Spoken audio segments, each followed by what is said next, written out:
Well, hello everybody and happy Tuesday. My name is Meade with Domicile Real Estate, where we are on a mission to help California's renters become homeowners. And it looks like the state of California wants to join us in this mission. Something you probably heard, maybe even on the news, this is getting a lot of news coverage, is the California Dream for All program. It is the shared equity down payment program where the state basically will give first-time home buyers of very wide income levels. So everything from entry level all the way up to, frankly, in Orange County, $235,000 of income. They will give you 20% down, and then they will ask for, when you go to sell, 20% of that value. So they will share in that appreciation, and then that money goes back in to replenish the program. We expect this program is going to go quickly. And just a little bit of a commercial, we are doing a 30-minute online info session. There is a link down below if you're watching this on YouTube to sign up for that. We actually have a lot of people already signed up. It's this Thursday, 5:30 p.m. And again, it's just short, 30 minutes, but to kind of give you information. Will you qualify for this? How do you get it? What do you need to do to get started? Is this right for you? So we're going to go over that. But now let's get into talking about our entry-level market and what we are seeing out there in the marketplace. If you have the distinct feeling that things are starting to get crazy, you are not wrong. They are starting to get crazy. So let's go ahead and take a look and see why is that happening. So starting off here with our prices, again, this is our entry-level closed prices. These are delayed by a little bit. We see that entry-level single-family home number inching upward. We also see our condo number has come down a bit, but I think that 565 might have been a little premature. If you extrapolate here, kind of looking over time, this goes all the way back to 2018, 2019, and then a year ago, you see kind of this arc of prices rising to about May, June timeframe, then kind of gently falling and then sort of bouncing with the beginning of the year. Even with this condo, and if you discount this high number, you can kind of see a little bit of that same exact trend. What does this mean, right? You know, our market has a lot of seasonality to it, not in terms of really how busy the market is, but we do notice that prices tend to go down towards the end of the year no matter what and come back up. But this year they started coming back real early, and I think a lot of that was driven by the reduction in interest rates and also people just frankly getting used to higher interest rates and consumers acclimating to that. Now, if we jump forward, we take a look at what is the payment here, right? Remember, this incorporates interest rates into this. Now this picture becomes a lot clearer. So on our entry-level single-family home, with 5% down in mortgage, insurance, taxes, et cetera, you're at $5,697.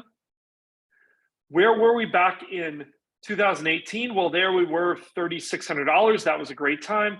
But even if we look as recently as about a year ago, we were really in the same zone. Like, I mean, if you look, we've got some ups and downs, but this number really hasn't changed a lot since the spring of last year.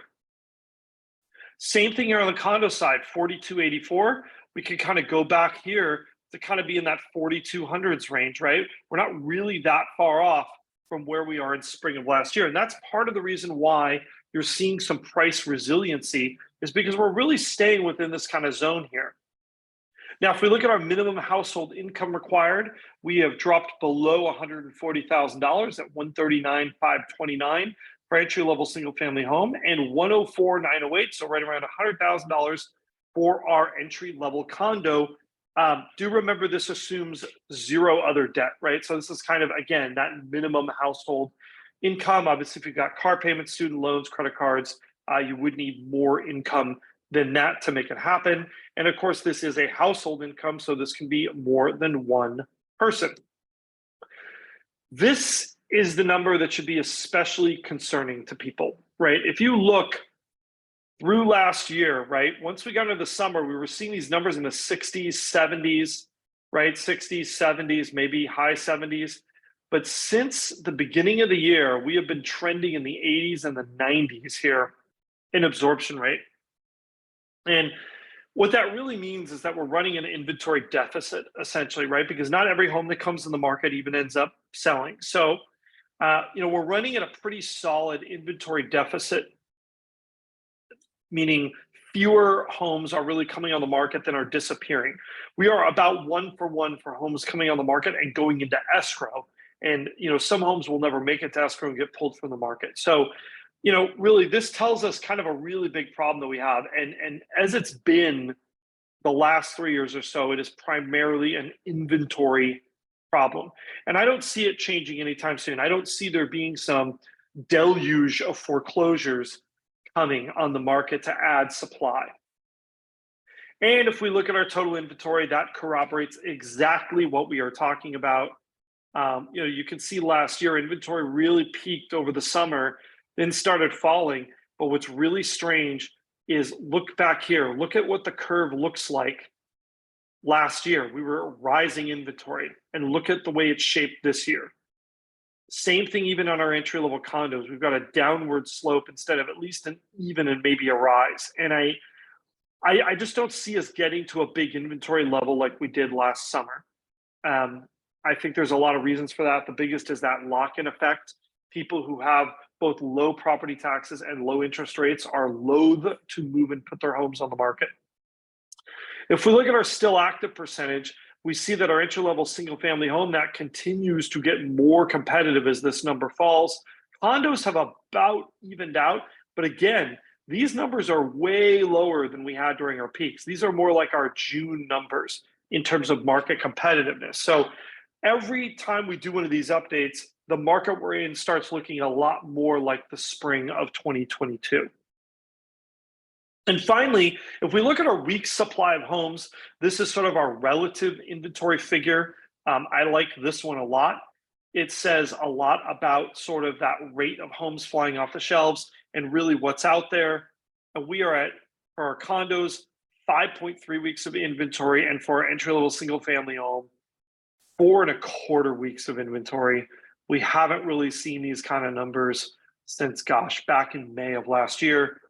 This is just really not a lot of relative inventory, about a month worth, maybe a little over a month for condos. It's just a very low inventory environment, and I don't see a lot changing that.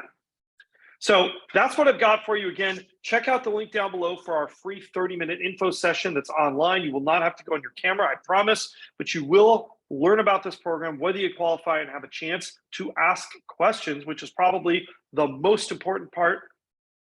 Thank you so much for watching. If you are looking to become a homeowner, or you know someone who should be looking to become a homeowner, we would absolutely love to talk to you or them.